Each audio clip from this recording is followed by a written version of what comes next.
Last year, it was hard for all of us who would like to be connected to others and to other cultures around the world. We couldn't invite anyone from Asia to have exhibitions in our new established space in Bergen. But we managed somehow to curate an exhibition series featuring artists and designers with East Asian cultural background living in Norway. Tôi tên Diệp Phượng Quỳnh Như, 42 tuổi, người mẹ của hai đứa con, ở Na Uy hơn 40 năm. Tôi là họa sĩ và việt sĩ. My name is Catherine Alice Leiberg. I am an artist and printmaker from Oslo, Norway. I graduated from the Oslo National Academy of the Arts in 2019. My father is Norwegian and my mom is Chinese Filipino from Singapore. I dance in between things. There are many foreigners living inside of me. I'm Vanessa Gong, and I pray for you to come events. Ngài hệ Thang Sơn Xuyên, ngài hệ Thái Văn Minh, ya ha thổ nổ đi, ya ha thổ sake, hay những nghiên cứu, hay những cao su của công作. In this episode, we'll get to know the four exhibitors better. They will share with us their stories, how they ended up in Norway, and the pros and cons of working and living as an artist in Norway.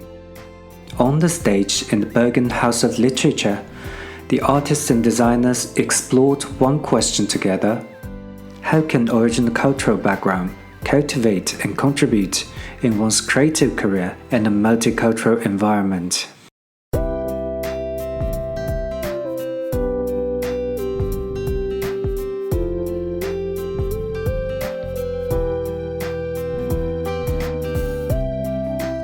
So, I would like to start with some questions about the childhood and parenting.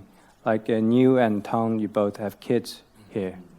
Yeah, and New, growing up in Norway, because you moved to Norway quite early on, and you were only 6 months, was it? Yeah, we traveled or we fled when I was about 6-7 months, and we didn't come to Norway until I was 9 months or so. So yeah, we came here as both refugees and my family from Vietnam. So I was the youngest one of all of my siblings. We were 10 children. So yeah, so I was very small then. Yeah. So you were kind of brought up here in Norway. Yeah. Do you feel the way your Asian parents treated you is a bit different from the way that your classmates' parents? Very different. It's like way different. Yeah. Can you give us some example? Well, as you all know, you being Asian and you're growing up in the Asian culture, there are different kind of rules in the homes, and they're very strict. Like my family, they're like this hierarchy. Here in Norway, for example, they treat children like individuals. Of course they are, but they still are children, and you are open for discussion. You talk to them as an adult sometimes. But in Vietnam or in my family, it was not like that at all. You were talked to as a child. Yeah, and they were very strict, and we were brought up to have respect for the elders and the older, and I think that is great. That's something I feel like is missing in the Western culture, really. Something in between would be nice. My parents were also very traditional and old-fashioned, but too much freedom in Norwegian upbringing, I think. It's good, but maybe not that good sometimes, because I must admit that sometimes when I do have a discussion with my daughter now, she's 15 years old, and I just, in my mind or in my body, feel like, please don't adapt this Norwegian, this bad mouthing, don't say bad words or say bad things or call me names, because I hear that all the time, among the Western people, and I've never heard that ever in my family. I never heard 10 of my siblings ever call my parents' names or saying bad things, because it doesn't exist. And I would love to keep it that way, because bad names shouldn't be said anyway, either you're old or you're young or whatever. And that's something I feel, or I don't like in this Western culture, this talk to, bad mouthing and this disrespectful things that's going on. So that's... So you're as strict as your parents? I want to be, because as I said to my children all the times that I don't want to hear a bad word from your mouth. as long as you live under my roof, it's my roof. And I'm just like my parents, and I promise I will never be like them. But actually, I should keep. Apparently, it just live, through my veins. And so regard yourself an ancient mom Yeah. more than a Norwegian mom. Yeah, I'm more Asian. My children say all the time, "You're so strict, mom. You're the strictest parent in this whole neighborhood or whatever." So I'm fine with that. Yeah. Thanks, Katrina. And since your parents asked, I hope the question won't embarrass them. We had a discussion this week. Yeah. I just wonder. Were there any conflicts or different opinions among them when they? I mean, I would think like my mom. We talked about that yesterday. And I think she would definitely agree with a lot of the things that you were saying as well. Totally agree. She totally agrees. And I think also for me, I think I would often call my mom out as I was growing up, because I would observe all my friends, like how liberal things were in their households and how they were being raised, and also, whereas my mom would maybe adhere to more like strict sort of parenting traditions, and I would always call her out, saying, how it's so unfair that my friends get to do this and this, whereas why aren't I able to do the same thing? But now, as you were saying, you become more like your parents as you grow up. And I think now, I was telling my friends, gosh, I wish my parents would have been even stricter with me. And, I would say that they were quite engaged with like my upbringing and everything I did. For example, my mom and I were talking yesterday about how my mom, she grew up in Singapore back in the 70s. And this was before Singapore sort of became the economic miracle that it is now. So when she was growing up, I mean, she didn't have access to, she wasn't able to go traveling like Norwegian kids are today. She didn't have access to, for example, taking musical lessons, swimming lessons, all these sorts of things that she wanted for me. So I think for her, it was very important to sort of push me and encourage me to pursue all of these things growing up, which, maybe I felt it was a bit of a nuisance there and then, because I just wanted to go out and play with my friends, and Was your father trying to help you out of this kind of situation? I would say my dad was always the less stricter parent, but I think it might have to do with me being an only child as well. So they always been very much invested in me and my upbringing, and so I'd say he was less strict, but he's always been very encouraging of me doing what I want. And I think there's this idea, for example, Asian parents not encouraging their kids to do art, for example, like either you have to be a doctor or a lawyer or whatever. But I think for my mom, doing art is something that she would have loved to have done for herself. So when I told her I would like to pursue art, she was always very supportive of that, which I think many people are maybe surprised by that, because they ask, oh, your Asian parent, they must be, she must be really concerned about your career choice. But I never found that was the case. Vanessa? Good for you. Good for me. You were born in China and Dalian. I don't know if Dalian, you've ever heard of it. Northern city. But you moved to Australia Sydney. in your teenage years? Yeah. The question is, do you feel that the attitudes of your parents changed in this period? Yeah. I don't know if it's my parents or if it's just China changed.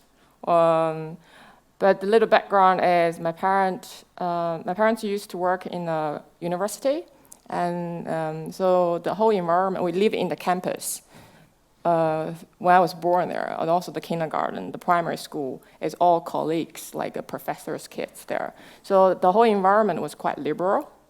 So in comparison with the rest of China, I can't talk about the rest of China, but this is my little campus there. So it's always quite liberal. And then I started learning drawing since 5 years old.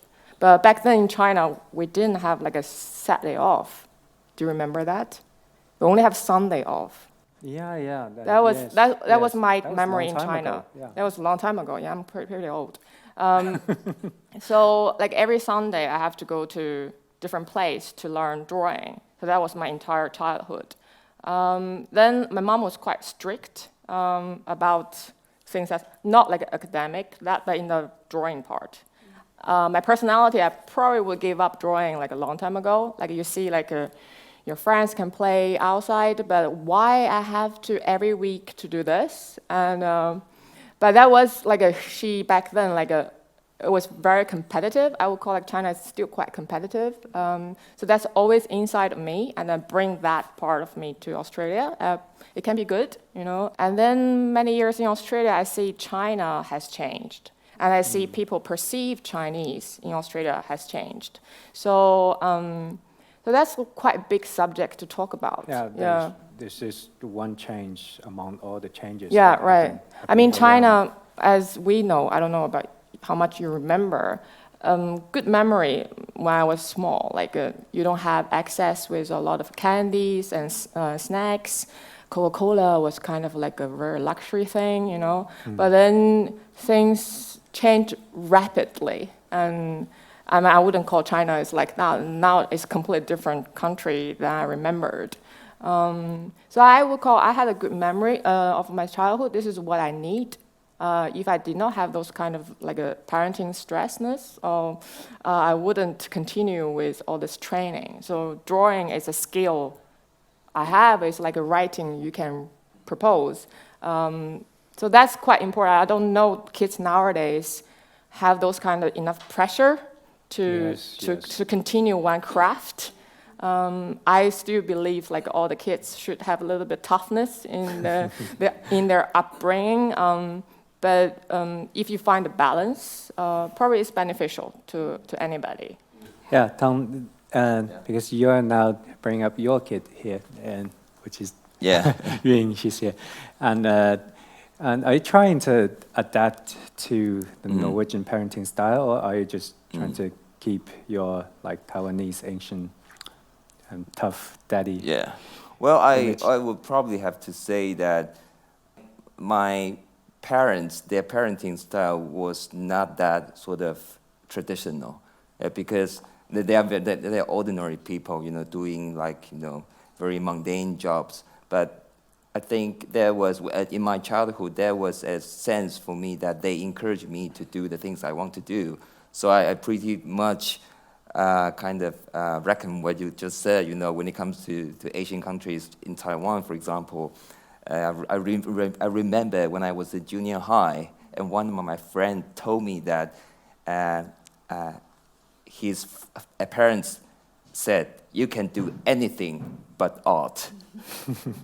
You know, so there's a sense of, you know, the career choice, either teacher, doctors, lawyers, that kind of thing. So the kind of the sense of a financial security or social status, that kind of thinking embedded in a lot of parents' parenting style. But when it comes to me, it wasn't like that. So I think I'm very fortunate.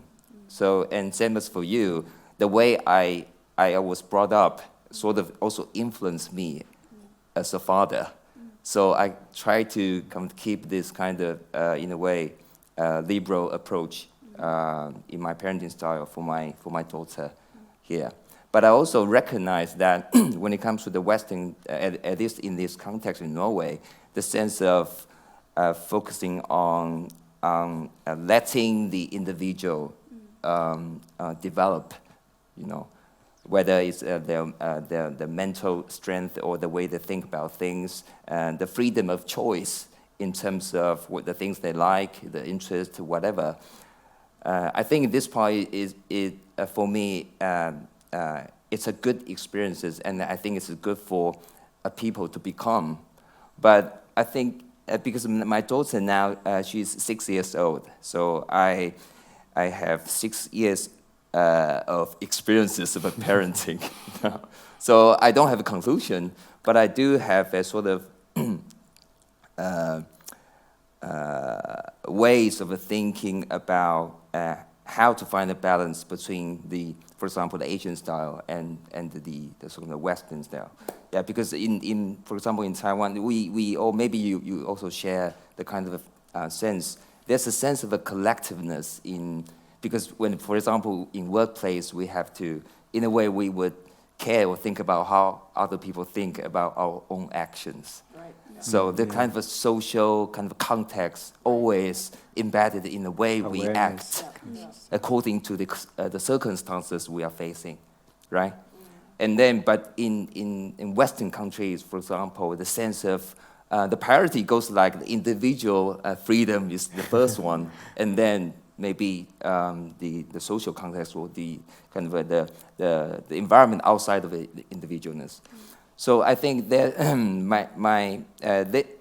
they all have the good side and bad sides, but I'm trying to formulate a way, for me to that my daughter has a sense of she can choose whatever she wants to choose, but there's also a sense of we have to think a bigger context except for us. We are talking about difference between China and Norway, but when I work with the British clients, they have hierarchies. Their hierarchy embedded deeply in their culture, in their family level too. I wouldn't say that's so much foreign for Asian. You have to call them like German too, doctor. Once you are PhD, I should address you Dr. Tang, No, don't do that. But here in Norway, everything you always introduce the culture in Norway is everything's flat. But that is about a likestilling. It's like equality, and also like a human rights. This is only Scandinavian praise this. So it doesn't, in my opinion, it cannot include entire Western culture. Yeah, that's what I about to say, that the Norwegian parenting style is quite unique in this Western culture. Yes. Yeah, maybe I system, forgot to emphasize what I was talking about, that Western style. It's more like a general, but Scandinavia has a specific, particular way of, especially when it comes to equality, almost no hierarchy.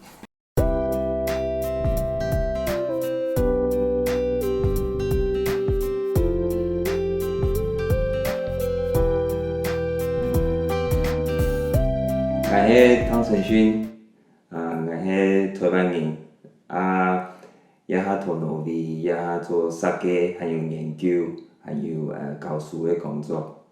我会来挪威，是因为其实我从小就有一个算是留学梦这样。后来我发现到这个在挪威贝尔根这边有一间艺术学院，那时候叫做贝尔根国家艺术学院。不过那个时候我就发现这个学校强调的就是个人的发展，比较实验性的这种 approach， 让我觉得很有意思，可能也会是我想要来这边学习的一个蛮重要的原因。所以那其实我第一次来到挪威，其实是在10年前左右。我在我的创作里面，我并不会刻意把什么亚洲的文化，或者是事先预设或预定的对文化上的定义啊，这些因素带进我的创作里面。我反倒是这种持续不断的开放，然后让外来的思想或想法进入到我的创作过程里面。另外一个在我的创作过程里面占了很重要的角色的，我想是来自于我的成长的背景，还有我家庭的教育。从小我父亲他会跟我说的一件事情就是，我们看事情不要只看事物的表象，要能够去思考说，在事物的表象后面有什么。我后来的设计其实一直是帮助人们能够去思考、判别，甚至看见、意识到事物表象后面有什么东西。设计长久以来是一个 serving 的角色，也是服务的角色。那这服务的对象是谁呢？当然就是公司啊、企业啊。那背后当然最大的就是这个市场这种资本主义的这种逻辑。我一直就在思考说，在我们完成设计之后，它发生了什么事情？当我们把我们的设计做完了，丢进这个世界之后，进入人们的日常生活的时候，对我来讲，那才是真正的设计流程的开始。因为当人们开始使用它，或者是 engage with the designs， 行为、思想、想法，还有日常生活的习惯，其实会被这些设计所牵动。这样的过程里面会产生很多我们可能本来没有预料的事情，包括个人的、文化的、社会的、经济环境层面的这些影响。举例来说，譬如说现在气候变迁的问题，其实很大部分是因为人类在地球上的活动而造成的。其实设计在里面扮演的非常重要，推动而且推进，不断的加速这个过程的一个角色。身为艺术家或设计师，讲责任可能有点沉重，但是我觉得换一个说法，可能就是 integrity， 就在我们的作品、我们的设计里面，是不是诚实的，是不是正直的？在表达我们的想法、传达概念，透过各种不同媒体表达概念的时候，它背后是不是有对于我们身为设计师、艺术家对人、对文化、对环境、对社会的关怀？那我觉得这是身为设计师或艺术家在当代现在这个时代，很重要的使命吧，可以这么说。我这个一路以来就是一直专注在说，把设计作为一个批判的工具，其实就是透过设计把重要的议题凸显出来。比较概约的来说，我想要设计的是一个人们可以相遇的一个场合，或者是一个机会。这个设计呈现的形态或者呈现的样貌，它是能够带来人们对于某些特定议题的思考跟思辨的。那我觉得我对设计的理想能够超越这些设计只是关于形式、关于功能的这样的层次，而是进一步能够让人们采取行动，对特定议题产生行动。另外我想要琢磨的地方，就是透过设计教育。设计教育在设计的养成过程中扮演了很重要的角色。如果我能够在设计教育上面，在早期的阶段的时候，就把这些对于世界的关心关怀，还有对这个社会议题的关注，把这些议题跟它背后所需要的这些知识跟想法带进这个课程里面的话，这些设计师当他们进入到各个不同的工作领域的时候，他们本身就已经具备了批判的眼光的思辨的能力。他们如果能够有这些对于环境、对于人各方面的关怀的话，那他们会为我们未来的人打造一个或许跟今天完全不一样的世界跟生活环境。Yeah, Tom, we are the two that went through this so-called Asian education system. Yes, yeah. From primary school to secondary and also the higher education part of it. Yeah, part of it. And how was your experience in Taiwan about this primary and secondary education? Well, when it comes to primary, what we call is like elementary school, right, the level, and then junior high. I think in my memory, it was fun, but it was also a lot of kind of homework to do. Yeah. So you know, in the society, like in Taiwan, there's also the sense of meritocracy embedded. Now maybe it's better, but still the sense of you have to be competitive. Right. Yes. And the only thing that matters for a lot of parents is the grade you're getting. You know, whether it's math, English, literature, whatever. And I was growing up in that kind of environment, but I think because I had a sort of an opportunity to do the things I want to do, which is drawing, like all of you did. So I had the time of freedom to really to think about and do the things I want to do, and that sort of balanced out I wouldn't say frustration, but the sense of, you know, why do I need to study this subject I'm not interested in? But the whole environment, it was like that. Yeah. So I think what really matters is how the parents think, how they think about education. Yeah, because when it comes to education, if you think about the whole education process, it is to produce someone that can find a job in the marketplace. Okay, that's one way of thinking. But the other thing is, if this kind of process is to have a person to become the person he or she wants to become, and then that would be totally different ways of thinking.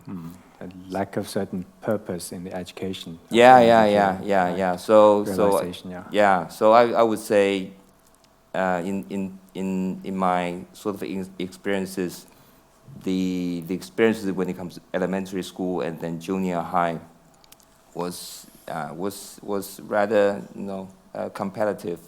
Yeah. Would you put your daughter through that kind of system? Well, because now maybe it's better now. Okay. Yeah. But now I think if I have to choose, I think the sort of the basic period of education, I think I would, if it's possible, I would like to have her to have this period here, in this country. Yeah. Yeah. And Vanessa, as you mentioned that you feel a kind of gratefulness of the tough childhood you had in China. Do you have any example how it actually benefit your later education experience in Australia? Yeah. Like it was, my personal story is like I was very competitive. I'm still quite competitive. That's I can feel that. I can feel that. But I did spend like my entire childhood in like after school. I don't know. Yeah. Apart from school. Yeah, like you private tutor with physics, mathematics. I don't remember much, but now currently I pick up physics again because I do animation. So I think, can I pardon my language? I remember shit back then. But like I have to pick it up again now, but it's more fun now. I think, but my advantage is like when we moved to Australia, I have this like a really solid foundation. And feels like I'm so much advanced than my level. And then I was kind of stupid. I was young, so I used this luxury as advantage for many years. But I think my story is like, I see other Asian kids too. You don't have to, especially creative people, you know a lot of craft, but you struggle to develop your own voice. Yeah. So especially drawing, like in this country, like people cannot draw very realistically, So, but in China, my education, my old classmates, everybody draws beautifully, But we never, the system art school I went in China, they never develop your own voice. No. You do through this like a sketch class, like a still objects all the time, every single day. But then you move to Australia, like my story is like my mom, although I somehow landed in education many years learning drawing, but she also sort of want me to have a practical job. But I cannot be a doctor because I spent so many years learning drawing. So either you becoming an interior designer or a graphic designer. That was the only thing natural for me to choose a major in university. So I landed on graphic design, and then the first few years in college, it feels like it's a lot of individualism, like a development, like for example, our typography class, like by the end of the semester, every person has to develop your own like a typeface. But that kind of thing, I can't speak for Chinese like university system, but I just never seen it before. So it's all about research. It's not about like how much. I take this as an advantage. Like I can draw very well. So my illustration class, I did a very good grade. But this like a way of learning, like the process is very important. Your voice is important. The concept is important. I don't know if Chinese today, the creative industry struggles with that, like develop something like truly not authentic, but innovative, Something you haven't seen before is inspiring to people. You see what I mean, like the contrast between the way of the teaching education. If they can get a little bit learning from each other, again, back to that question, it's beneficial to a person. And then we would like to hear your story, Katrina, in your Norwegian education system. How was that? I mean, I think I always compared my education to my cousins' education. I have a lot of cousins back in the UK, and then obviously many in Singapore as well. And I think growing up, I always compared my level with theirs. And I've always seen that I'm far behind in the curriculum compared to my peers at my age in other countries. So to be honest, growing up in Norway, it's been fantastic, but I always felt my education was very much lacking. And also when I went to London to study history of art at UCL in London back in 2012, I realized how far behind I was compared to other students, even like European students. But I mean, I think the Norwegian education system, I mean, it has a lot of pros, a lot of good sides to it. For example, as we're talking about, like, of course, the focus on individual expression, but also I remember at my school, there was twice a year, we had like a week that's called like a musical project week, where you have 1 week to like set up put up a musical performance, and you have to go on stage and you have to perform, which I think is such an important skill, which I think Norwegian schools are quite good at sort of embedding into their children, this whole, the focus on having the skills to actually express yourself on stage. Like I think that's training. been very, valuable. And I think, but of course, I think here in Norway, it's wonderful how the school system, I mean, from primary school up to university, it's all free, which is amazing, and in my opinion, the way it should be. But there's also the downside that you take education very much for granted. It's which I think a lot of kids here do, unfortunately. And it's also, you know, I don't think there's the same. I think my mom was saying yesterday about how there's less of a sense of unity in the schools. You know, you don't take as much pride in your school, and the school you don't feel the same sense of belonging. You don't want to sort of be associated with your educational institution in a way, which I think is maybe different in other places. But you have the freedom actually during the school education period to decide. You have a longer time to decide what you would like to become, what you would like to do in the future, right? Yeah, that's probably true. I don't know what it's like in other countries if you have to decide from quite a young age what sort of career you want to pursue. Yeah, I think when I was in China, I didn't have chance to decide like the last minute. So I think also here, I mean, in Norway, because you know there's also always a social security system that's going to pick up the pieces if you fail. So I think a lot of people also study to become, not for a specific profession, but sort of to become more sort of like well-rounded human beings in a way. They study to sort of cultivate themselves and their knowledge and sort of grow as people, not so much for the sake of gaining a career. And I think you have the safety to do that here as opposed to in other countries, which is, again, an amazing thing. But then obviously you get a lot of people like myself who are studying solely to like sort of realize themselves perhaps, and then you sit and sort of like pick up the pieces of your shattered economy.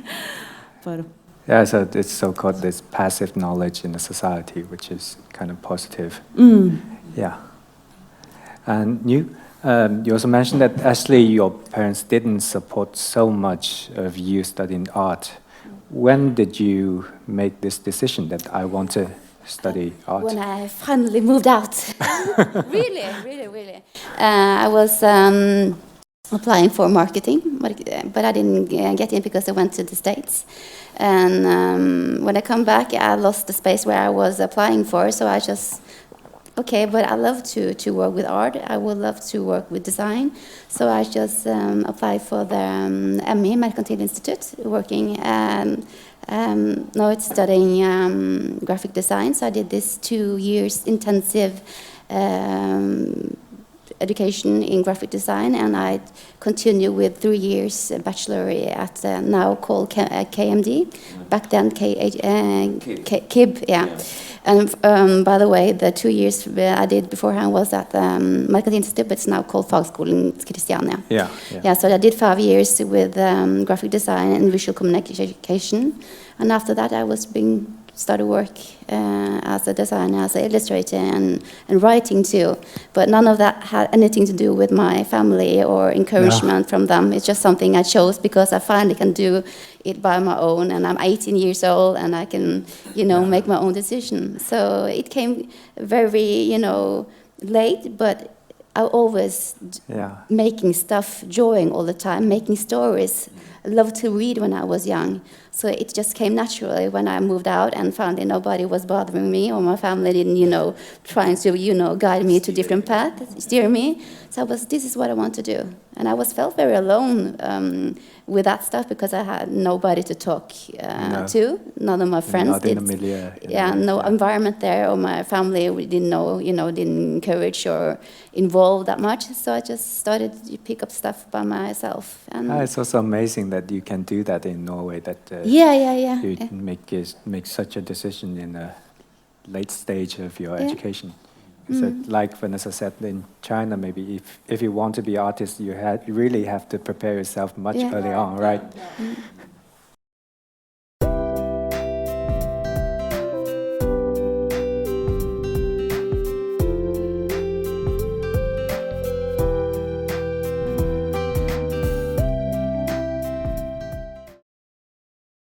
Tôi tên Diệp Phượng Quỳnh Như, 42 tuổi, người mẹ của 2 đứa con.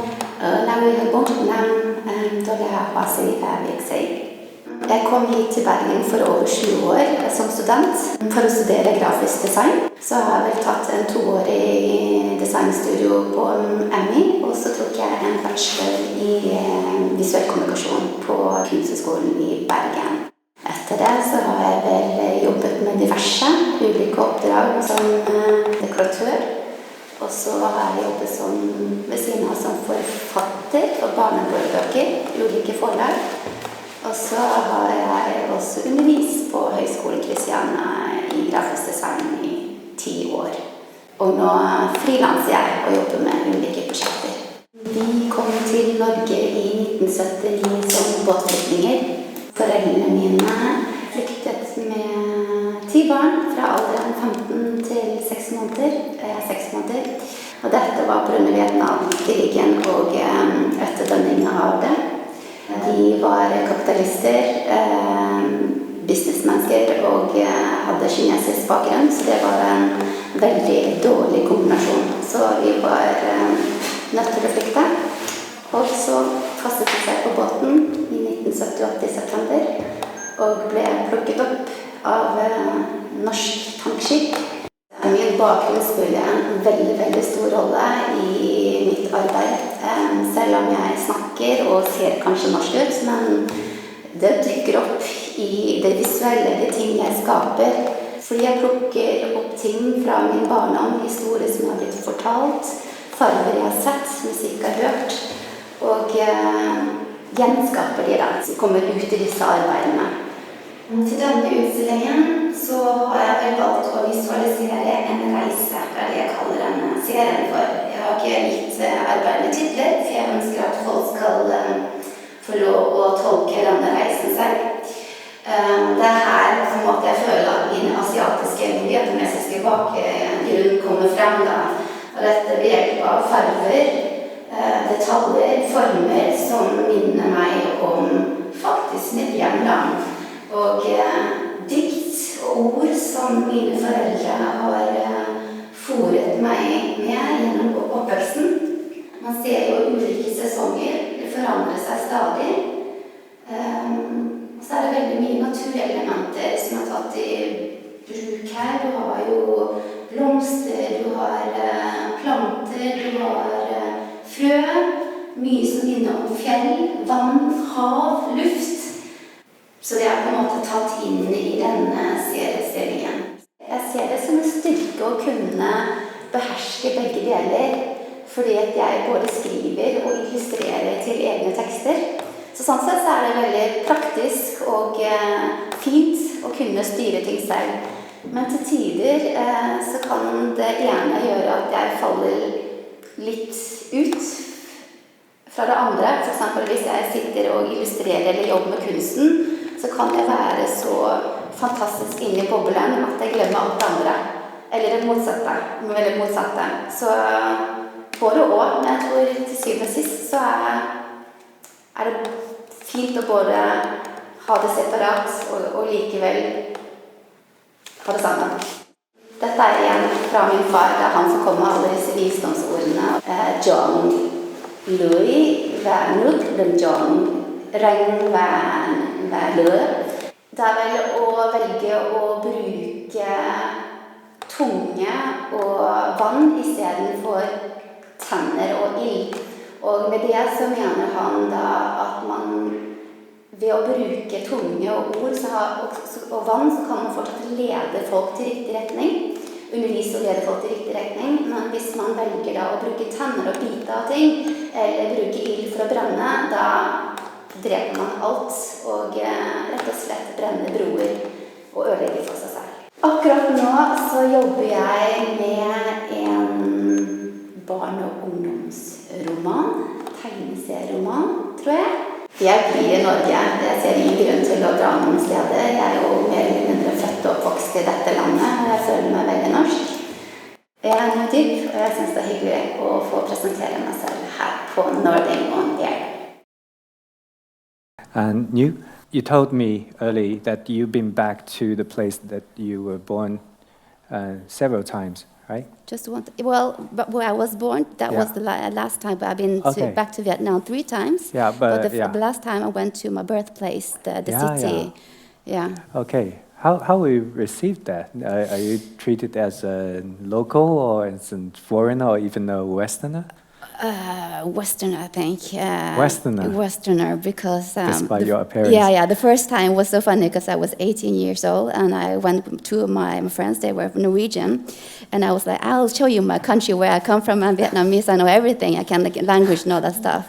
And then when they get, in the street, people will look at us, not because I looked that much different, but because I was, bringing 2 white people with me, and they were kind of, reveal or kind of see through me that I was not Vietnamese, not only because of them, but because the way I was walking or talking or my, way of being. I thought that I was really 100% Vietnamese, but they're like, no.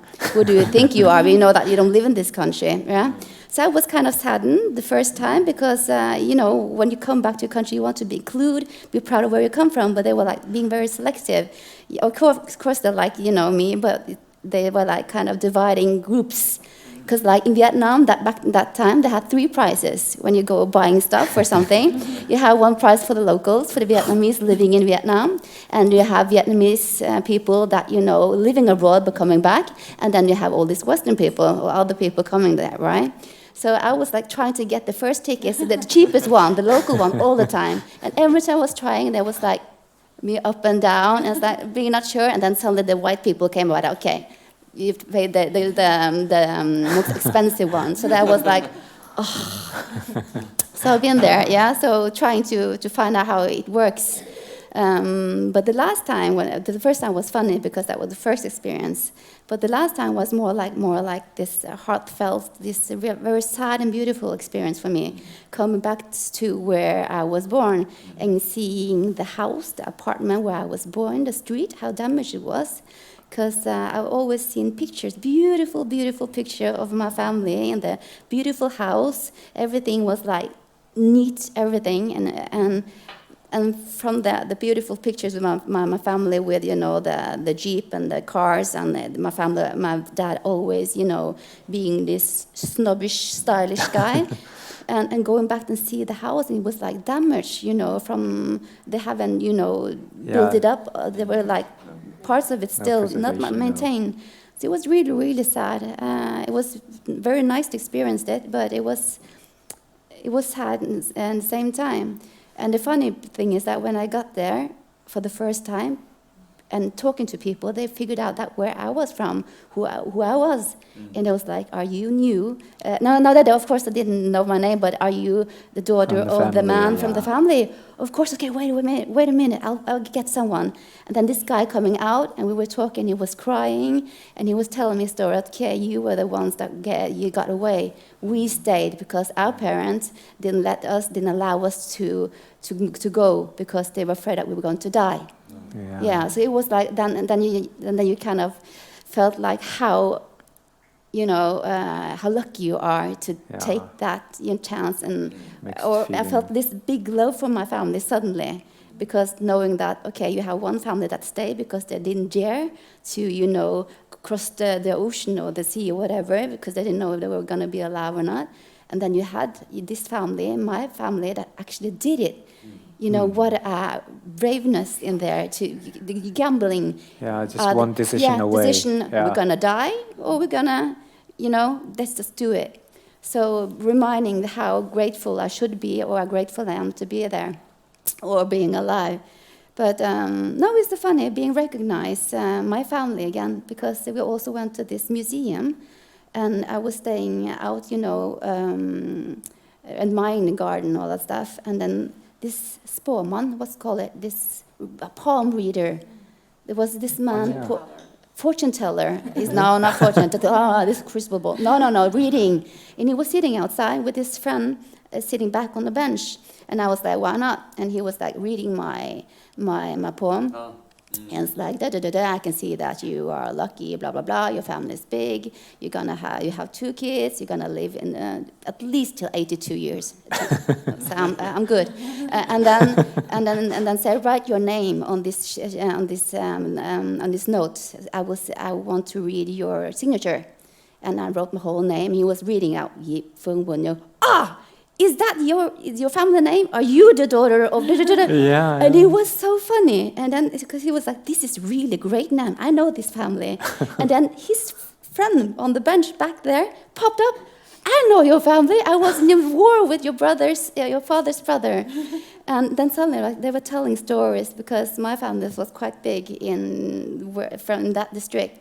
So we were well known because they were good people, good business people, you know, providing jobs for the community and all that stuff. So it was really nice and have a reminder how big, you know, influence my family had at that time in Vietnam because I never seen it in Norway. You really felt that you root deep in the country, in your hometown. Yeah, really. And they invited, and also I went to another house of ours, and they invited us in, and we had 2 houses there in that street, and seeing the houses change, sitting in the hall where it was used to be our living room, and now it's kind of a big hotel. So sitting in the hall, talking to the woman owning it, and she was telling the changes in the house. It was so weird. It was so weird being there and time traveling. Yeah, time traveling and kind of pictures popping up how it was in that time. You know, so no, it was a very, very strong experience, and I brought two of my kids, both of them with me. So I was really lucky in that time, you know, meeting all these beautiful people who can provide this story that I already know. So that was really, really nice. You're not in our town anymore. Not there. Yeah, no. Thanks. It's a very nice story. Yeah, Katrina? I still feel a bit like we've been dragging you into this whole event because you were born here. You're actually Norwegian, but through your work, we kind of see the strongest, like, ancient identity in your works, other than the works of the others. And you've been having this ancient influence from your mom's part of family, and of course you have this picture of how China looks like, how Asia looks like. And when you first traveled to, was it Beijing?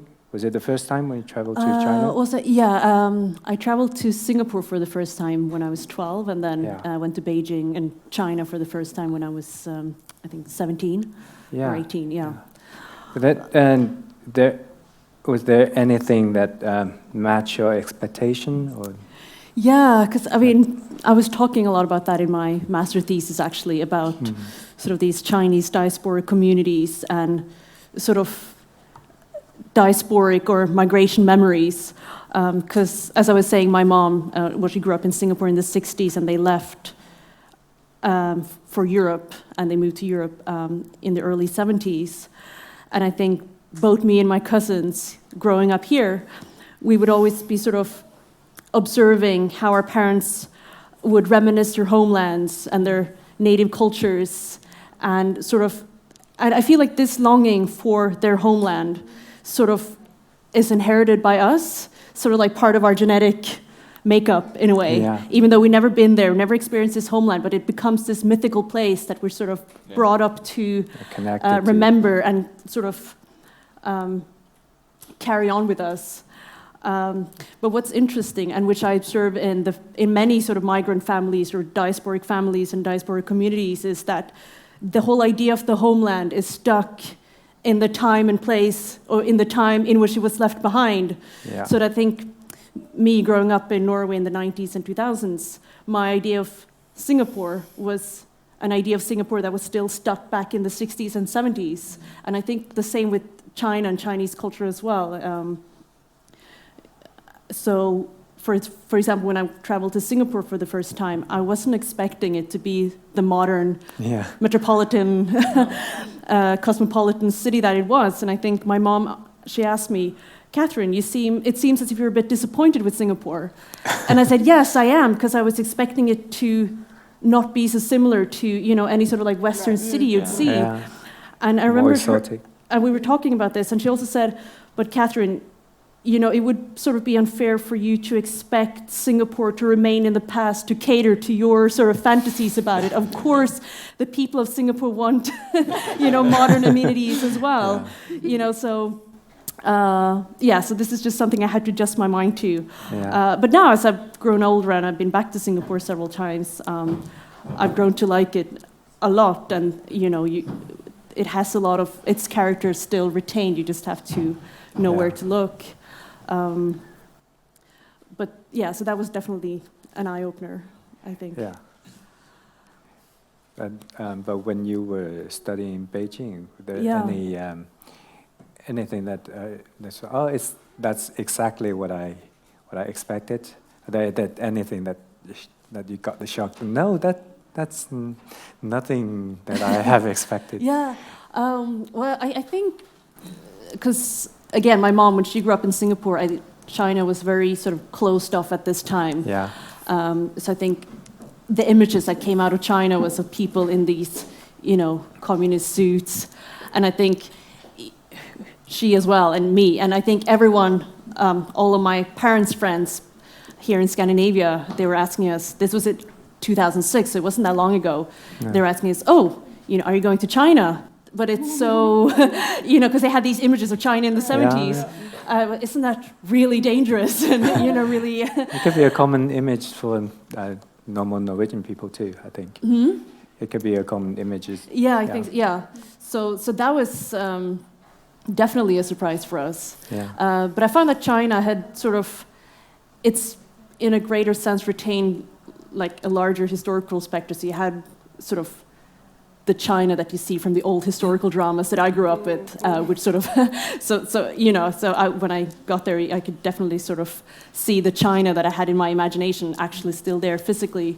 But then obviously you had the very modern contemporary China as well, which was, again, with a huge funny little episode. Like when I was in Australia, when we went to school earlier on, and there was a Chinese dude, was playing like a PlayStation. What's the mobile one? Small one. And it was back then, like 15 years ago. And the Aussie guy said, "Wow, you have like a high-tech stuff. We thought like you're riding horse to." So that was even in Australia, I think we had a lot of prejudices about China before going there and realizing, wow, this, we're still locked in this idea of China as it was back in the 70s. That's also why we are doing what we are doing now, just to introduce some new culture from Asia to Norway. Next questions to Vanessa. I hope this question won't be too traumatizing for you. Which country do you consider more of a home? Personally, I can only speak for my personality. I'm a traveler, so I'm never seeking for identity. My first exhibition many years ago, 2013, there was some piece I said like no flags can identify my color. So to me, it's like I don't care about identity, but I know a lot of people, I mean, depends on personality. A lot of people move to Australia, you always have this urge to seek your identity. But I'm just not those kind of people. I cannot speak for those kind of people. Me is like, definitely it's not Dalian, like the same story. Like I went home and all the same street has been teared down and becoming like modernized. That I don't recognize. Sydney, my family is not there in Sydney anymore, so I have a lot of friends. My passport is like Australian, but I wouldn't call it home. It's so far away. But every time I go back to Bergen in the airport, I feel, damn, this is home. But I wouldn't call like I don't speak very good Norwegian, so next year I'm gonna get my Norwegian passport. But I feel like I will never loudly talking about I'm Norwegian, because I feel like if I'm Norwegian, Australian, I have to speak the language, right? So I wouldn't call Norway, I don't feel like home, but if you have to choose one, well, definitely I have a house here and pretty big. So sitting in my studio in my house feel like home. Again, I don't need an island. I don't need to make my safety island. Somebody always have when you're facing some like a problem and in life, you always want to go back, But I don't need that. I'm like an explorer, let's say. Great, you're tough. Yeah, it's nice to... I have pretty thick skin. That's the only thing I got from Australia. It's very nice that you can bring your home with you. Yeah, in my backpack. Yeah, Tom, actually, we have approximately the same situation. We moved to Norway quite at the same time, and we've been living in our home country for a longer period of time. Yeah. And bigger proportion of our life. Yeah. But do you feel, because I do, now when I travel back to Shanghai, I have this feeling that I'm more and more of a guest to the place that I was from. Do you also have this feeling when you travel back to Taiwan? Yeah. I think it's a really sort of a strange kind of feeling when I go back to Taiwan.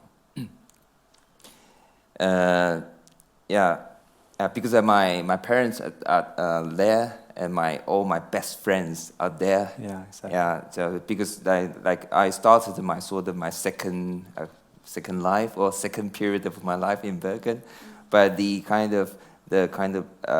friendship or whatever kind of relationship that I established has been in Taiwan. So I have a lot of friends there. But every time I go back, because I used to live in Taipei and work in Taipei, that's the capital of Taiwan. So you can imagine it's a mini version of Tokyo. The population is dense and the pace, whatever, is very fast. So every time I go back there, maybe stay for like a week, I start to feel a little bit, maybe that's enough. And then at a moment, I think about Bergen. But when I stay in Bergen for maybe 6 months or a year, I think about Taiwan. So, it feels like, there's always in a situation where there's no specific place where you belong to. And I just maybe figured out maybe this kind of having the distance to a place where you lived, and also distance to the place you're currently working and living. Maybe this kind of constant flux is where I consider a state of being or whatever. Yeah, because I think it's all like people who are living abroad always has some kind of either the homesick or whatever. A lot of things you can think of when it comes to your home country. But as long as the time gets like longer and also the distance gets bigger, you start to kind of think about where is actually the place you can call home. Yeah, but I think home for me is whatever the place is, as long as I'm with my family together. And probably this is the idea of, yeah. And this is a bit special, and since we don't have the possibility, as we had before, to travel back to China or Taiwan so easily. And maybe this longing for home is a bit stronger.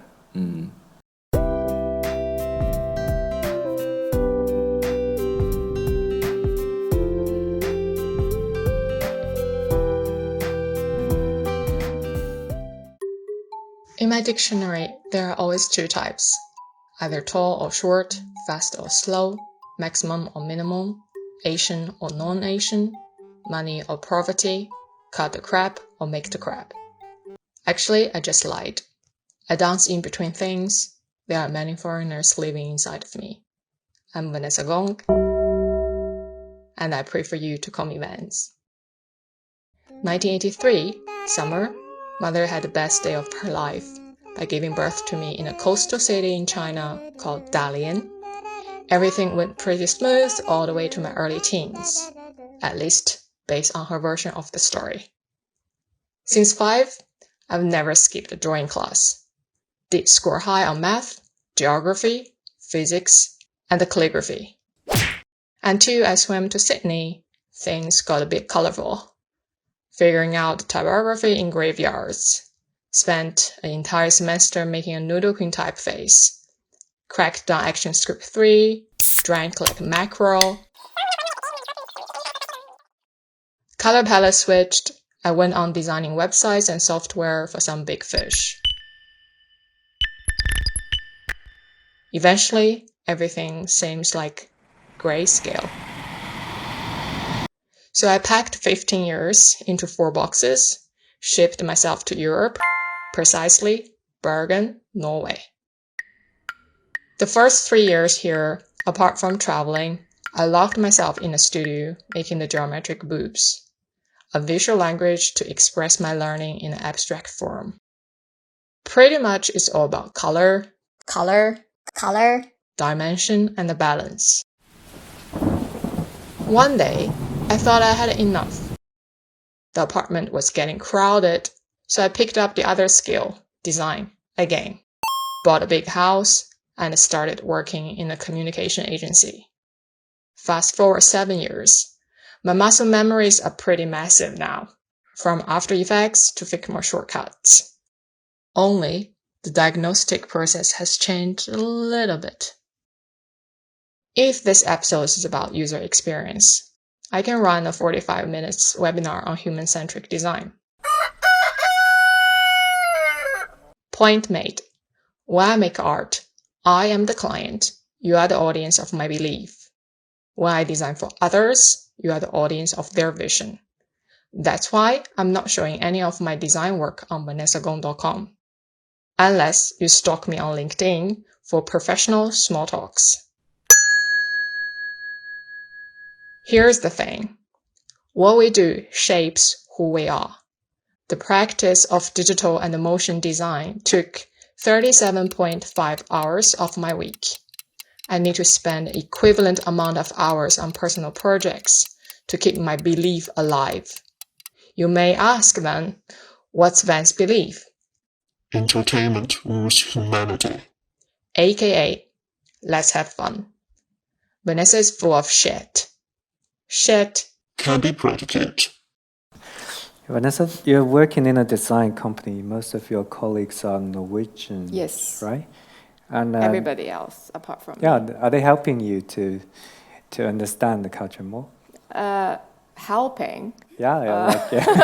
Influence. There's kind of big culture shock at the beginning of my years. My first 2 years here, I was in a gallery, studio by myself, doing art full time. And then 3rd year, I went out to find a work. So the first 2 years, I was quite isolated. And then you get into the society. You get to meet more people, like business level people. I don't know, you guys have to deal with business clients, you know. And I find like it's quite a big culture shock from Australia. I never worked in China, so I cannot talk about Chinese client-designer relationship. But in Australia, we are pretty straightforward. But here is like what I learned, for example, Norwegian, if they don't like a restaurant or they don't like your thing, they won't say it. They're probably not gonna. But they're just not gonna visit again and let you die, you know. But Australian, they have sounds like American, they have no problem to tell you you are sweet or you are horrible right there, you know. That's why you have to grow thick skin to survive there. But here is everybody is you call mike. It's so soft, like a mike. Mike. So. Especially guys, here is very different from Australia. It's almost like switch gender roles. So those things it took me many years to understand. And also it's quite critical thing for me is, I don't know if this question, I feel like there is no pre-established Chinese stereotype in Norway. So there is. I don't think so. I don't think so. I don't feel like that. At least my family-in-law, my colleagues told me. And all the things they read from magazine or news, I don't think there was enough Chinese population here before to make a stereotype.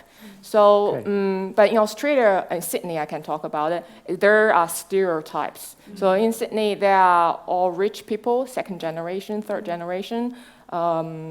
They drive sports cars and luxury bags and buying apartment with cash. So it's very threatening to local population. You can see in the past 15 years, it's just getting worse.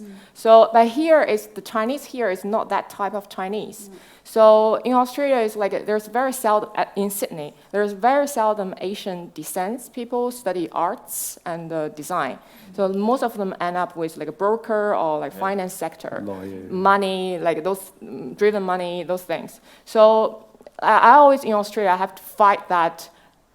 They say you are Chinese descent and you can do design. So in my art school or design school, I always have to, I feel maybe it's the pressure to myself. I have to prove that I can do that. But here is, I heard there's a lot of researchers in Bergen, science-related, marine science. So I feel many times on the street, I feel how people, early years, I feel people how perceive me. But my husband always tell me it's in your head. Here is not Australia. People doesn't really know those type of Chinese. I don't see Chinese girls here wearing Chanel bags, Louis Vuitton, you know. So it's very different. Yeah. So, Ni, I know as a children's writer, you also created a series of children's book called Lilla Ting. The first series, it's called Lilla Ting, And this main character is a girl with very obvious ancient characteristics. Like this, How were the books received here in Norway? Very, very well. Yeah, it was very popular in that time because in that time was this lack of diversity in this children's book literature scene. So that was also the main reason that I produced this, just for fun, because. When I had my first daughter, when she was born, I was of course, as a parent, you buy books to learn them stuff and reading for them, and I would kind of discover that all the stuff that I read when I was young is still the same. Still the same, like the alphabet book or the counting book, still the same. How can you teach kids new stuff, learn kids new stuff, if you're still repeating, showing them old stuff, like that? And I also discovered that, but there are no diversity here too, also, because all the kids were, I'm sorry, but they were white. And if you read about something about people with different background, they will always comes with a sentence, they're from Africa, or they are from another country. Just have to make it as pointing it out. So I was I just want to to read something without questioning, just see something refreshing, something new, learn new stuff. So I was doing this in the basement, in the apartment, okay, I want to learn my kids' alphabet, but I'm so sick and tired of A for apple, B for banana, C for cowboys. Okay. So I just got influenced by my daughter because she was eating actually everything. So why not make an alphabet book? That was the first little thing. That was how it came out. this girl with these eyes, like my daughter, without mentioning it, she just has name, it's just a little thing. And what about letting her eat new stuff? The stuff that kids eat, and kids at kindergarten, they eat sand and they eat worms, all that stuff. But I was not, of course, selling that in the alphabet book, but I was putting in some exotic ingredients or exotic meals or whatever to learn them new stuff. Like B is not banana anymore, it's brie, this cheese, for example, and D is for dumplings, not dog, for example. So I was doing this, and I made this for fun, and then my friends like, why don't you just show it to people? Why don't you just send it to a different kind of publishing house? Maybe they're interested. And I was like, why not? So I sent it to 5 different publishing houses, and I got 3 of them. They contacted me, and I chose the best and biggest one. That was Couple and Dam. And that was the start of the first book. And then I had this, the numbers book, the counting books, and then another one, a third one, and then things just kind of ball out. So I've been doing lots of book lately, but not. I'm sorry, I have to take it back because I've not been writing in the last 5 years. But I've been produced quite a while. This past 10 years. It's a great engagement in the society here. I think that and I think we're so lucky, or I felt like I'm lucky that could provide or involve. To make a change in the literature, being so lucky to be one of those that can, do something new, represent something new for the kids. So so that was how Little Thing started out. Great. And Katrina, and the question might be a bit dry, but as a professional artist, you're becoming a professional artist, right? And what do you think is the social responsibility of an artist? I think for me, it's not so much about you having to be overtly political in your art. No. I mean, there are some that are, and there are also some that aren't. And I think, we need all kinds of voices in art. The very political voices and maybe the more subtle voices. But I think, referring to myself, because I never actually viewed my art as being very political, and if it is, it's very subtly so. But I remember thinking when I was working on my master's project, where I was trying to sort of create or restage images of my Chinese great-grandmother. We don't have any images of her from before, so all I know is that she was a concubine. She was born in China, and then she died in Singapore at a very young age. So she's always become this very mythological figure to me. And I always wanted to sort of give her a place in history that had been erased somehow and sort of reinstate her image. So the only way for me to do this, in my opinion, was that I could dress up as her and sort of pose as her in front of the camera. But of course, as I was creating this project, I had to ask myself, is this project about her, or is it about me and how I'm sort of making up this ancient Chinese history based on both historical research, but also stereotypes that I've seen in books and movies. And this is where I started questioning sort of, okay, what is my social responsibility here? Because, okay, these are family images that may look, quite personal and private, but I think family images, they can also tell larger stories about global and national histories and also cultural positions, for example. So I think, okay, this is where I have to be aware that I'm creating these images of this Chinese woman from my contemporary European perspective. And I have to be sort of aware that I'm incorporating perhaps a lot of prejudices and stereotypes into these images and sort of be open about that when I present the project as well. So I think, for me, at least, I think that's being a socially responsible artist, being aware that you're not creating this from an isolated island, and even though you think that your art is not maybe overtly political, sometimes it can be so without that being your intention, and you have to be aware of from what position you're creating these artworks. Yeah, I also feel because as an artist, that as long as you're doing your art activities properly and seriously, I say in itself, it's kind of no matter how personal your works are, it's social engagement because your works are going to meet an audience, right? Exactly. In a way, so yeah. It's always, someone's going to always be able to read something into it. And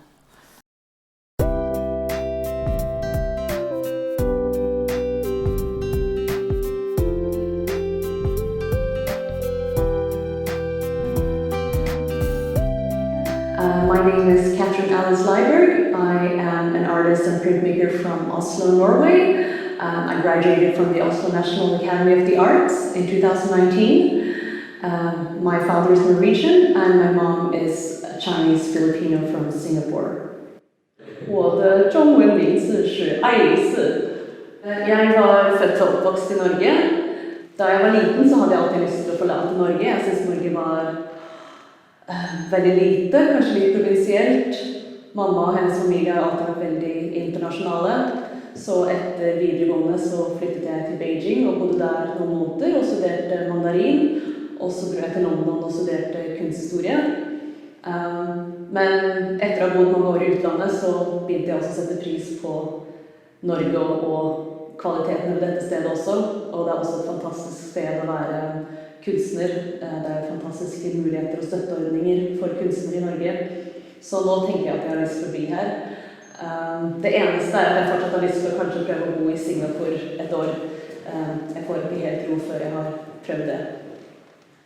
Bakgrunnen min har alltid spilt en veldig stor rolle i kunstprosjektene jeg lager. Jeg er veldig interessert i hele denne tanken rundt diaspora, og spesielt den kinesiske diaspora. Altså hvordan ulike kinesiske samfunn som har flyttet fra Kina og flyttet til andre land, fremdeles har et slags fellesskap fordi de deler en kultur og de deler et slags minne om et fjernt hjemland som de har forlatt. Og jeg kjenner veldig godt igjen denne følelsen i min egen familie, hvordan på en måte jeg og mine kusiner og fettere som har vokst opp i Europa på en måte har arvet en sånn slags lengsel eller mytologi om Kina og Singapore. Så det er noe som jeg tar med meg inn i kunsten min, og kunsten min handler mye om det, hvordan jeg på en måte dikter opp en fortid og en kultur som jeg på en måte delvis kjenner til, men som jeg på en måte ikke har vokst opp i. Så veldig mange av bildene mine i denne utstillingen for eksempel handler om min kinesiske oldemor som var konkubine i Kina og Singapore. Og hvordan jeg på en måte prøver å gjenskape hennes liv da, utifra mitt ståsted her i Norge. Så teknikken jeg har brukt i bildene i denne utstillingen er en teknikk som heter fotografier. Og det er en grafikk- og fotometode som ble brukt helt tilbake til 1820-tallet. Så veldig kort forklart så etser man et fotografisk bilde inn i en kobberplate. Og det er en kjemisk prosess som tar opp til 2 dager. Og så gnir jeg trykksverte inn i kobberplaten og tørker den, men det sitter fortsatt trykksverte igjen i de etsede fordypningene i platen. Så når jeg legger papir oppå platen og kjører det gjennom en grafikkpresse, så henter papiret opp sverten fra disse fordypningene i platen. Og det man sitter igjen med da er et bilde som kan gjenskape alle de fine detaljene og gråtonene i det opprinnelige fotografiet. Men det har også litt annen kvalitet, for du får en mye mer sånn dus, fløyelsmyk kvalitet til bildet. Og det har på en måte en slags annen tidsperspektiv i seg. Det har ikke den der øyeblikkelige kvaliteten som et vanlig fotografi har. Så det liker jeg veldig godt med fotografier. At det har en sånn slags roligere, litt mer sånn tidløs aspekt i seg. Så mitt neste prosjekt, det kommer til å være et bokillustrasjonsprosjekt basert på Italo Calvinos roman Usynlige byer. Og den romanen, den omhandler en fiktiv samtale mellom Marco Polo og Kublai Khan, herskeren av det mongolske riket. Og i denne samtalen så forteller Marco Polo om 55 fantasibyer som han sier at han har besøkt langs Silkeveien.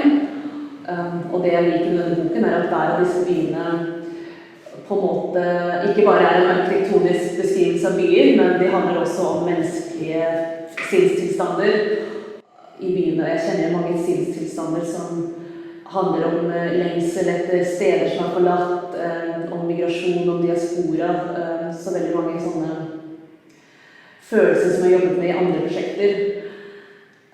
Så det er et prosjekt som kommer til å vare i hvert fall 5 år frem i tid.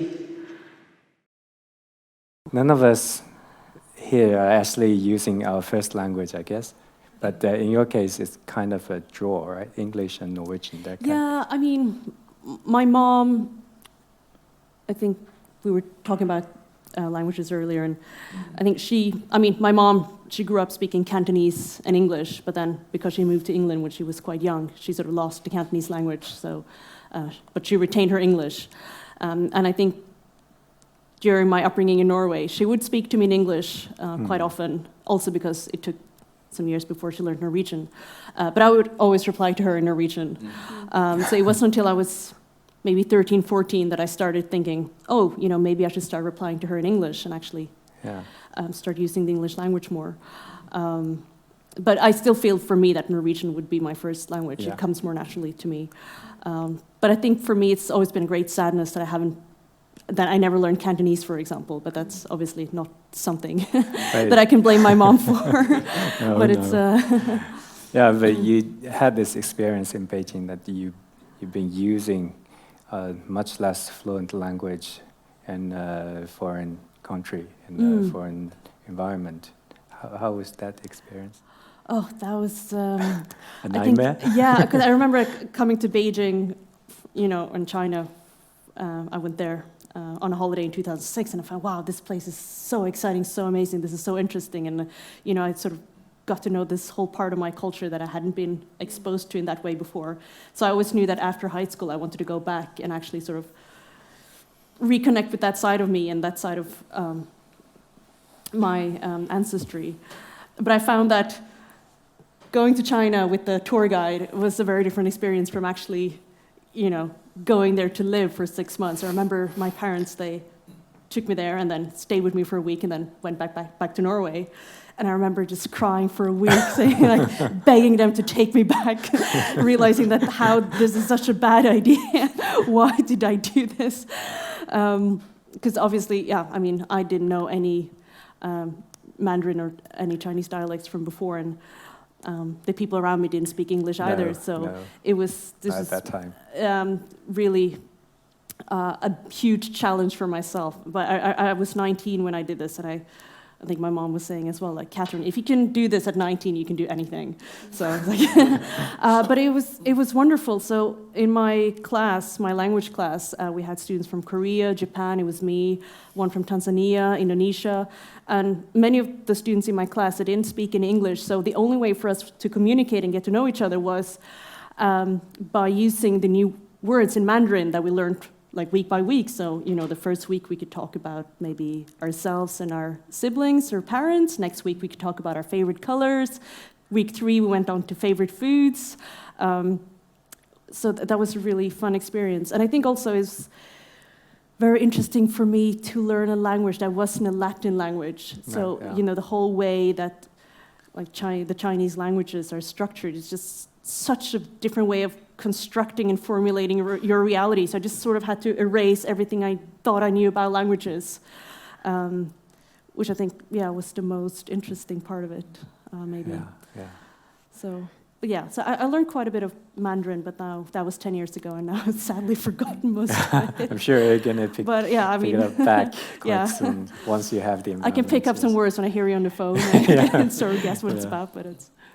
Yeah, Vanessa, your mother tongue is still Chinese, right? Mandarin, Mandarin, yes. I talk Mandarin to my mom. Yeah, but you took your higher education in English, and you are working here with English as your professional language. I'm just wondering, in which language you think? Daily? I just try to do a testing here. I actually don't think with words. I think... with images? Wow. I think with, not images, visual, color blocks, Yeah, I don't think with words, but definitely not Chinese. There's one thing in Chinese I automatically does it. Automation is counting from 1 to 10. But every time I'm counting a grid system, I start doing like that. But beyond 10, and I do it in English. That was the only thing I have that. But then also there's sometimes, because I've been learning Japanese for about 15 years, I'm still not very good, only can order food and traveling there. So maybe because I'm actively learning Japanese, so actually sometimes came up like saying things like in Japanese, but only like a very short phrase.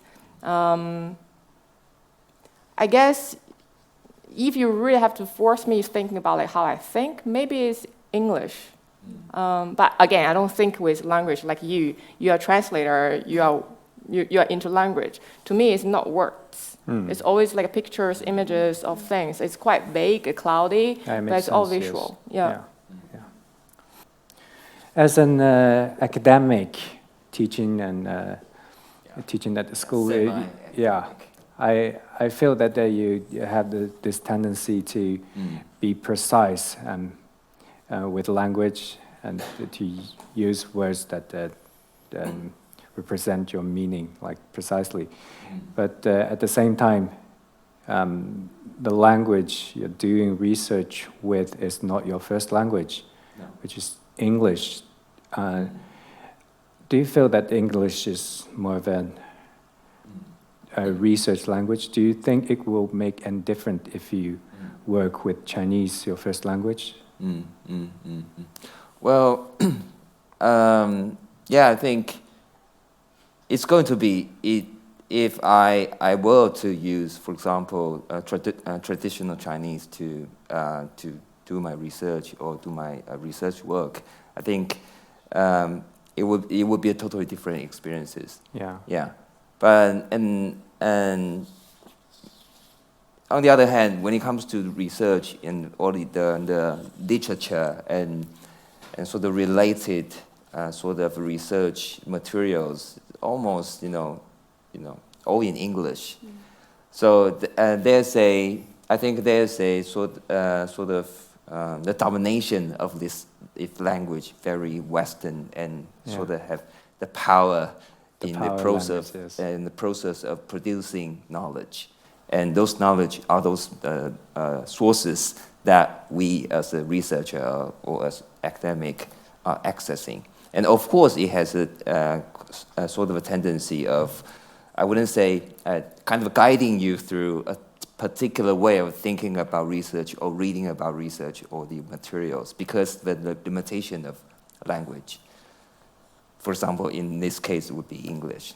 And in my case, the field that I have been working on is design, but more specifically is sort of a critical design practice. And this kind of literature has been a little bit less available for example, in Chinese or traditional Chinese language, more available in English. So it becomes the sort of the only source I can refer to. Okay. You've been living here the longest among us, I guess. Yeah, and Bergen is quite a diversified city. Do you feel it? Do you agree with me that it's quite diversified? I think there's more diversity in Oslo. It's more visual here, probably, but I miss that it's more visual because I think in Oslo, the city is so big, they have so many spots and people will like move back and forward. So we'll meet them on the way or to different side spots. But here in Bergen, very seldom I meet them, unfortunately. I know they are here, I see them here and there, but I wish they were like more, more out in the open, having a meeting place where people can come and be included. And it's not that visual as in Oslo. No, okay. Because people just keep themselves at different kind of district, as I experienced. So maybe there also. Because I know there are like very lots of Asians, for example, at Fantoft, and there are like different other culture and there. But I miss, a place where there are in the city, where we can Yeah. see all of them, being this melting pot. It's not here in Bergen. But I think maybe there's something about the access. Yeah. If you're going to have the ability to stay in the city center, and there's a barrier there.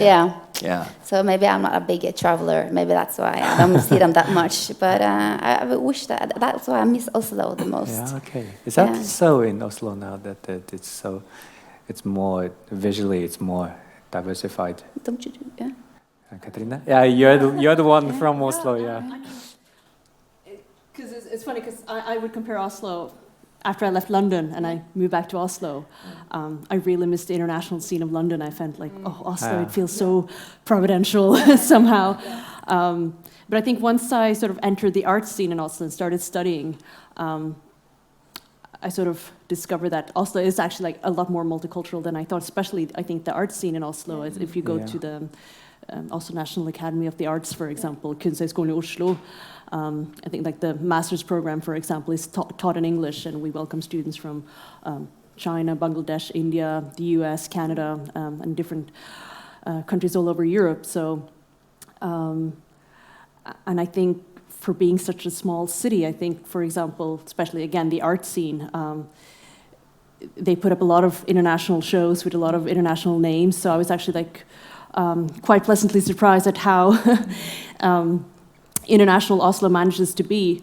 But then again, it could also be a bit of a facade thing, because I know of a lot of international students at the Art Academy, for example, in Oslo, who are wanting to remain in Norway after their studies to work in Norway and sort of contribute to the Norwegian art scene, but they find it difficult with immigration controls and papers and forms to actually remain here. So I think Oslo, they like to put on a lot of big international names on the posters, but for young, newly established artists wanting to actually live in Norway and contribute to the art scene, I think a lot of them find it difficult to actually remain here. There's still room to improve. So that's a bit of a conflict there, I feel. But then if you compare the diversity situation here in Bergen to your experience in Melbourne in Australia. Sydney. Yeah. Sydney, sorry. I mean, everybody knows Australia is like a multicultural country. So this is like a very regional focused place in Bergen, in my opinion. Okay. A very rich, I guess what kind of people choose to live in Bergen is different kind of people living in Oslo. Most of the people grew up here, have family here, so there is more urge to learn Norwegian in Bergen than Oslo. Also, my first year in Europe, we lived in Berlin. So from Sydney to Berlin, it's kind of like a similar kind of like diversity. Yeah. But then here is Berlin is a little bit like a London, different kind of people, all expats there. And Netherlands, I love Netherlands, Amsterdam is like expats. But here is I would call it only local Norwegian. I only see Norwegians. So to me, I don't see that part of diversity in Bergen. There is some, but not enough. But it's the charm of Bergen. You don't want to be globalization everywhere, right? So people coming here is still a town, you want to taste Norwegian culture. This is the place. So it's a little sad, but every city play different roles. Yeah. Last question to Tong, and as an Asian people living here, do you think that do you have this stronger feeling of that identifying ourselves as a group, from Eastern Asian, here more than the time when you were living actually there in Taiwan? You mean? Do you think it's necessary for us to have this sense of solidarity in a way? I think every culture has its own kind of rich history, and also stories, and also the way of thinking about the society or environment or even the worldview. And I would say I think it's really up to each of every one of us who are from Asian countries to try. Personally, I would think about I don't sort of speak loudly about, of my own culture or anything good or positive of the thing I want to share. But what I do is through my work, to present how I think about things, culturally, socially, and also politically. And through my work, I present the things I made, and also that is also part of my Asian culture. And also, I think there's it would be because now I think that the whole I'm not sure whether I should put this, but I think how the world operates now is sort of Western dominated way, whether it's not how the society runs, the democratic systems, and also the culture sort of atmosphere. It's still, in a way, there's a it's a Western view. And is there any good or bad about this view? Of course, it brought the whole humanity to the level we have so far, everything that's so convenient and whatever. But I think it might be even worth thinking about it if the sort of the Eastern way of thinking about how the world, or how to be a human in this world now, today. And there's a definitely different way of thinking about this question from the Western way and the Eastern way. And if we as a community, we can try to bring this kind of idea into the public domain or into the discourse, I think that would be beneficial for everyone, because it's nothing about which culture dominates. It's about how we can collaborate together as a kind of mix of different culture, and then what's benefit from this kind of process would be the future sort of the ways of living as people. Yeah, because personally I feel that back in Asia, each countries were very different from each other. We have a lot of historical disputes or conflict among different regions and countries. But still, when I'm living here in Norway, I feel that since we are still from a very strong root, which is similar. That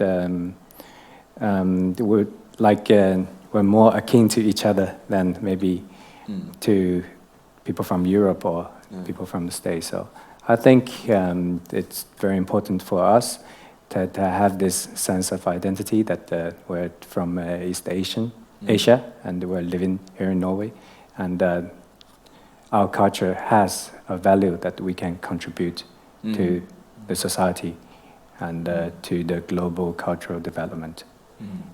Thanks. That's all for today, and thank you for staying with us for so long. Thanks for today.